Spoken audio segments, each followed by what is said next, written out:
Hey, what's up, guys? Kuro TCG here, and we're here to represent our first live commentary.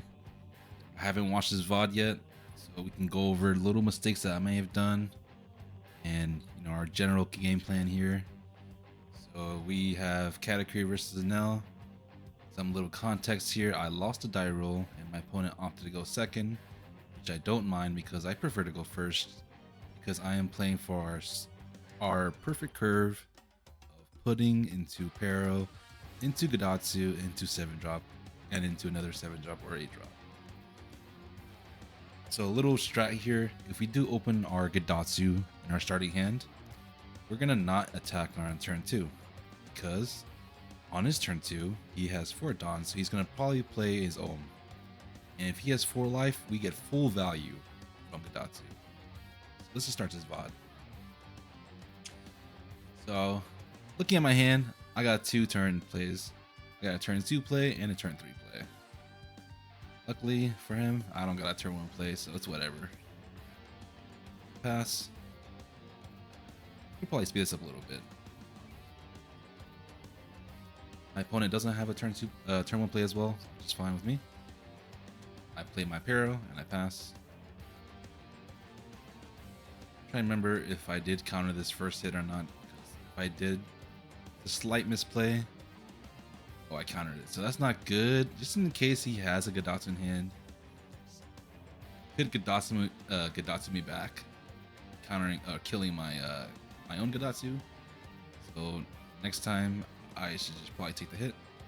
So we hit the curve, Gadatsu's Ohm, and we just have insane pressure. He's probably just gonna take both hits, and we're just praying he doesn't hit like crazy triggers. Hits a Satori, which is fine with me. He basically just loses a 2k from hand and a 7-drop Enel, which is a problematic card in this matchup. If he gets rid of those cards, then that's fine with me, as Katakuri doesn't have an outright way to remove it. It's just hard for us. It's just too sticky. We just don't want to see that card in this matchup. If that card just hits the board, it's a 7k going in every turn, and we don't want to deal with that. That's just annoying.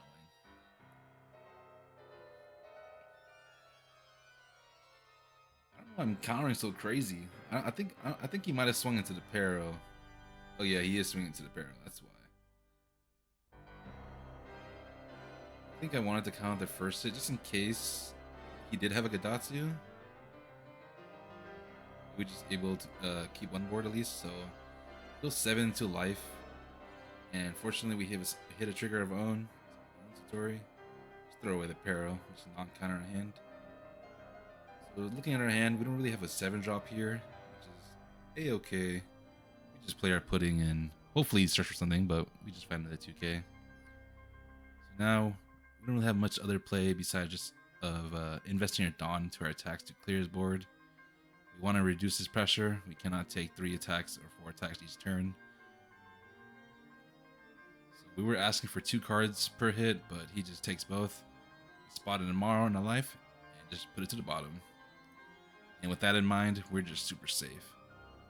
So with our 9k hit, we hit a Sanji in life, which is a little fortunate. He has 2 triggers so far, but that is yellow.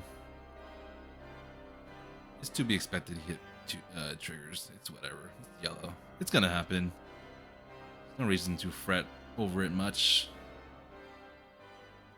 You can only play around what you can see.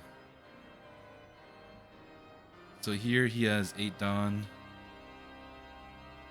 I'm expecting to either play a Katakuri or just go big with his Cracker. So I believe he's going 10 to life. I get a Big Mom, which is good for me, and a Pudding. So now I do have some plays next turn. I don't have a 7 or 8 drop, which is kind of unfortunate. So we're hoping that Pudding we added from life can find us something. So it looks like he's going to attach 4 Dawn to his leader. I believe he's going to be swinging to Satori. So he's asking for 3 cards. And I just don't want to give that to him. I don't mind. I'm in no rush for this game. If I can survive until my 10 drops, I will just be able to win outright in the value. So now we're on our 9 Dawn turn, and we're not seeing any big boys. see if we can find one for our pudding. We find another 10 drop, which is not the worst, not the best, which is fine. So now again, we're just stuck with a turn that we have to invest our onto our board. We're just gonna swing 10 into that cracker. We need to remove that guy. We need to remove him or just take cards from his hand. I don't mind either. If the cracker sticks, that's fine. We have it tomorrow in our last life, so we're able to just take the hit and gain 2 cards, or not gain 2 cards. We'll gain 1 card and we have to throw away 2 cards for their Mara trigger. So he lets a 10k hit from Gadatsu go through, which is cool with me. Now we just pivot our play and swing 5 with pudding. I could just not attack here. Granted, if I don't want him to hit a trigger, but honestly, I don't mind. I want to see what was in my life, and we see a beige, which is crazy. The yellow player's fever dream, a maroon beige in life. Yellow players love that. Ever since switching to yellow from Saka, I can see why people love playing yellow. It's just crazy. You can just have good fundamentals outright or throughout the game, and you're just rewarded even harder and punish your opponent even harder because your triggers are insane.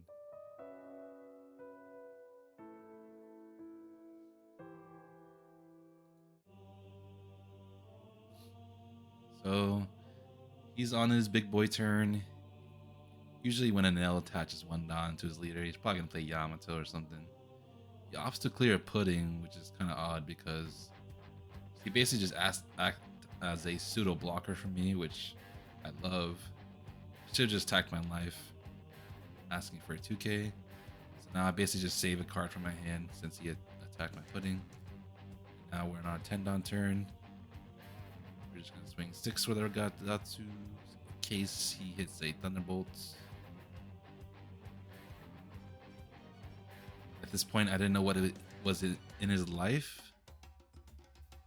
So I wasn't sure of the correct optimal order to go through with this sequence.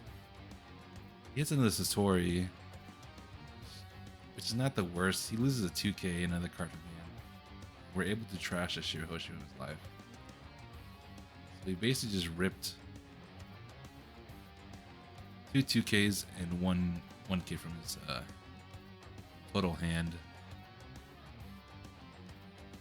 So we know he's going to be running low on counter power. And we're not really in a rush this turn right here. We're going to be opting probably to try to clear his board next turn. He can't freely attack into like a Datsu if he wants to play a big body. So we see him holding 3 Don.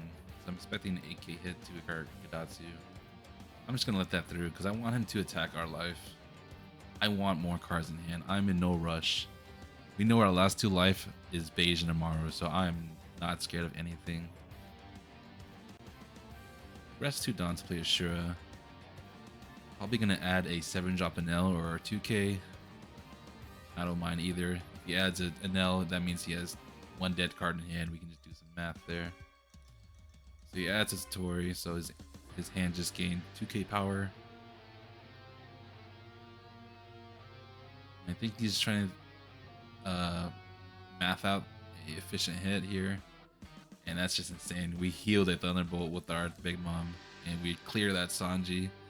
And this just makes it so much more easier for us to clear his board. So now I feel like we're just in a really good spot. Unfortunately, we don't hit a... or we don't get value from our our beige. But that's okay. He's a 2k. The card is broken.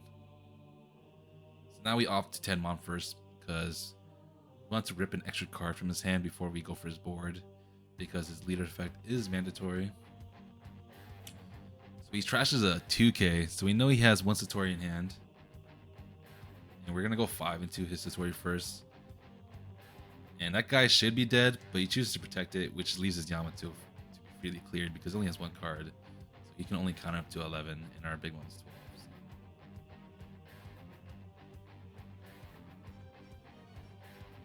12. And right here in this point, we're just big chilling. Our hand is huge. We have insane life, and we have 2 big moms.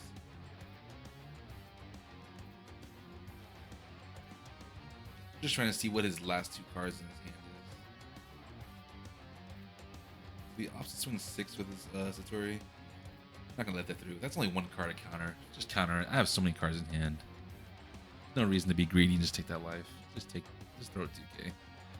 So fortunately he had another Yamato in his hand. He's able to heal 2. So let's see. So I have a Katakuri in hand, which is pretty good.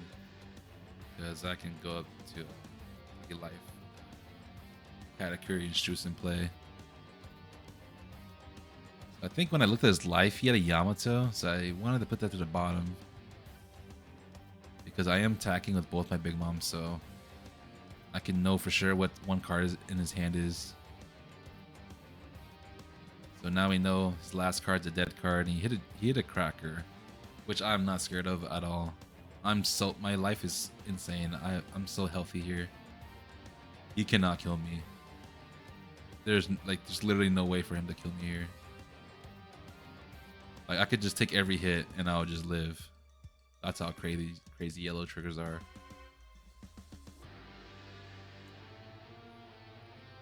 I mean, I could just counter out this 9k, but I don't really care. I have such a huge hand, and I'm going to force him to go for lethal. I want him to invest all his Dawn to his attack, so I can just go win on a clapback. So we actually healed another Maru.